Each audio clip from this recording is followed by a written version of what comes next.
Assalamualaikum warahmatullahi wabarakatuh. Perkenalkan, nama saya Winci Adianingsih. Di sini saya akan presentasikan skripsi penelitian saya yang berjudul Manajemen Rantai Pasok Beras di Desa Tanjung Sari, Kecamatan Cilebar, Kabupaten Karawang. Indonesia merupakan salah satu negara tingkat konsumsi beras terbesar di dunia. Sebagian penduduk Indonesia mengonsumsi beras sebagai bahan pokok. Karena meningkatnya jumlah penduduk di Indonesia membuat produksi beras juga bertambah setiap tahunnya. Jumlah penduduk yang semakin meningkat, ketidakcukupan akan pasokan beras dapat menyebabkan instabilitas sosial, ekonomi, dan politik negara. Oleh karena itu, program peningkatan produksi padi senantiasa menjadi prioritas utama dalam pembangunan pertanian. Menurut Iskandar 2011, selain aspek produksi yang menentukan ketersediaan, aspek distribusi dan harga yang terjangkau juga merupakan komponen penting dalam menciptakan aksesibilitas masyarakat terhadap pangan, terutama beras menurut Lokolo 2012. Tujuan pemerintah yaitu tersedianya pasokan beras yang stabil, tersedia sepanjang waktu, terdistribusi secara merata, dan harga terjangkau. Kondisi ini menunjukkan bahwa perlu menerapkan konsep manajemen rantai pasok dalam memenuhi kebutuhan dan permintaan konsumen akan pasokan beras secara efektif dan efisien, baik dari sisi biaya, waktu, dan proses. Desa Tanjung Sari merupakan desa yang memiliki banyak sekali tanaman padi dan merupakan desa yang memiliki penghasilan utama dalam penjualan hasil produksi padi, yaitu beras. Produksi di Desa Tanjung Sari dalam satu tahun sebanyak 2 kali. Para petani di Desa Tanjung Sari banyak yang ketergantungan dalam mata pencarian ini, karena tanaman padi dapat diharapkan hasilnya dan didukung dengan luasnya lahan pertanian.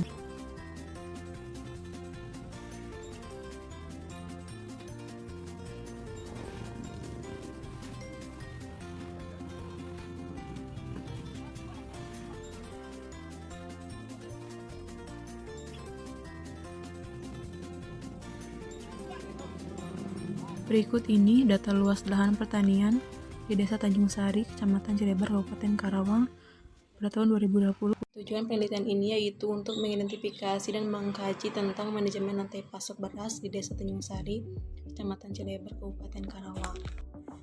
Kajian pustakanya yang digunakan untuk melengkapi teori penelitian ialah manajemen operasi.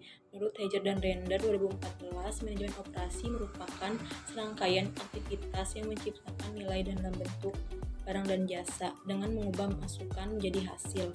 Manajemen operasi adalah serangkaian aktivitas yang menghasilkan nilai dalam bentuk barang dan jasa dengan mengubah input menjadi output.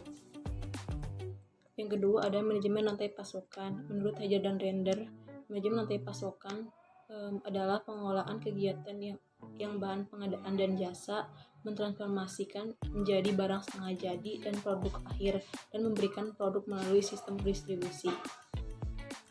Yang ketiga ada rantai pasok. Rantai pasok menurut Indrajit dan Joko Pronauto 2002 menjelaskan bahwa supply chain atau rantai pengadaan adalah suatu sistem tempat organisasi menyalurkan barang produksi dan jasanya kepada para pelanggannya. Penelitian ini didukung oleh 3 jurnal, 2 jurnal nasional, 1 jurnal internasional. Yang pertama ada jurnal nasional yang berjudul Manajemen Rantai Pasok Beras di Kecamatan Kota Mobagu Selatan, Kota Mobagu. Nama penulisnya ada Gibi Yosependi Mary, Juliana, Mende, dan Caroline pada tahun 2017.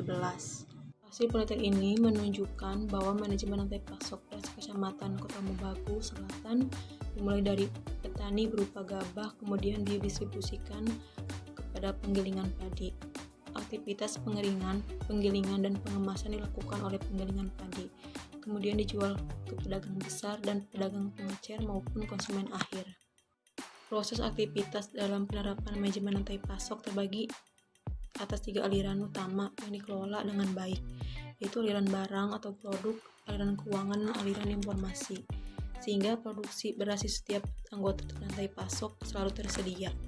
Hal yang kedua adalah manajemen rantai pasok produk cengkeh pada Desa Wawona, Minahasa Selatan yang ditulis oleh Wawung pada tahun 2013. Tujuan penelitian ini adalah mengetahui dan menganalisa bagaimana alur kerja yang efisien untuk mempercepat manajemen rantai pasokan produk cengkeh sampai ke tangan konsumen dan mendapatkan keuntungan lebih besar daripada pengeluaran oleh pengusaha produk cengkeh. Metode penelitian yang digunakan adalah deskripsi kualitatif. Hasil penelitian ditemukan bahwa petani masih menggunakan alat tradisional. Hal ini tidak efisien serta banyak mengorbankan waktu dan biaya. Jurnal yang terakhir adalah jurnal internasional yang berjudul Evaluasi Kinerja Supply Chain Management pada Produksi Beras di Desa Panasen, Kecamatan Kakas. Nama penulisnya ada Anggun Maria Subroto, Locekawet, Jatski Sumarau pada tahun 2015. Hasil penelitian ini menyimpulkan bahwa kinerja supply chain management beras cukup baik karena adanya interaksi dan komunikasi informasi yang terjalin secara lengkap dan efisien antar pelaku yang terlibat dalam rantai pasok beras tersebut. Metode penelitian yang digunakan pada penelitian ini ialah metode deskriptif. Menurut Sugiono pada tahun 2017, metode deskriptif adalah suatu kegiatan yang berkenaan dengan pernyataan terhadap keberadaan variabel mandiri atau independen. Operasional variabelnya terdiri dari variabel, subvariabel, sama indikator. Variabelnya ada SCM, subvariabelnya pengadaan, kedua ada perencanaan dan pengendalian, ketiga operasi dan atau produksi, keempat distribusi atau pengiriman. Yang pertama ada pengadaan, indikatornya pembelian pemasok sarana produksi, benih, bibit, pupuk dan pestisida oleh tingkat petani. Kedua, pemilihan pemasok gabah oleh tingkat penggilingan. Ketiga, pemilihan pemasok beras oleh tingkat pedagang besar, pedagang pengecer sampai konsumen akhir. Keempat, kegiatan pembelian sarana produksi oleh tingkat petani. Kelima, kegiatan pembelian gabah oleh tingkat penggilingan. Keenam, kegiatan pembelian beras oleh tingkat pedagang besar, pedagang pengecer, atau konsumen akhir. Ketujuh, mengevaluasi kinerja atau kegiatan pemasok sarana produksi kepada petani. Petani dalam bentuk gabah kepada penggilingan dan penggilingan dalam bentuk beras kepada pedagang besar, pedagang pengecer maupun langsung ke konsumen akhir.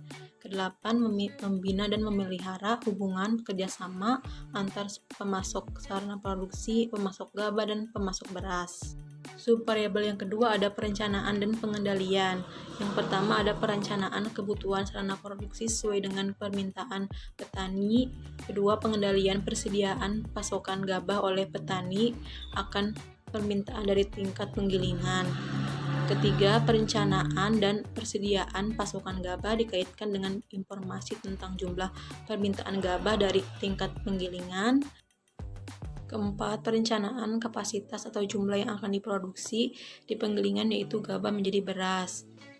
Kelima, pengendalian kualitas dan mutu beras. Keenam, perencanaan mengenai jumlah beras yang akan didistribusikan kepada pedagang besar, pedagang pengecer maupun langsung ke konsumen akhir. Subvariabel yang ketiga ada operasi atau produksi. Indikatornya yang pertama, penjadwalan produksi oleh tingkat penggilingan dikaitkan dengan jumlah beras. Kedua, kegiatan pengolahan produksi gabah menjadi beras terkait permintaan dan informasi disesuaikan dengan jumlah beras. Ketiga, pemakaian tenaga kerja. Keempat, biaya pengolahan gabah menjadi beras. Subvariabel yang keempat ada pengiriman atau distribusi.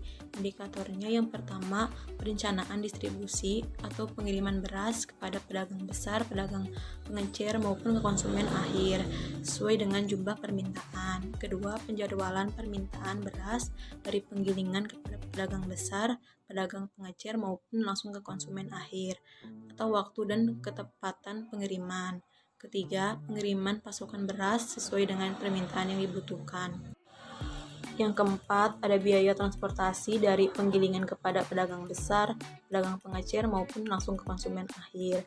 Kelima, memonitor pergerakan pasokan beras di setiap pusat distribusi dari penggilingan kepada pedagang besar, pedagang pengecer maupun langsung ke konsumen akhir atau waktu dan ketetapan pengiriman. Sekian dari pemaparan saya, mohon maaf bila ada kesalahan. Assalamualaikum warahmatullahi wabarakatuh.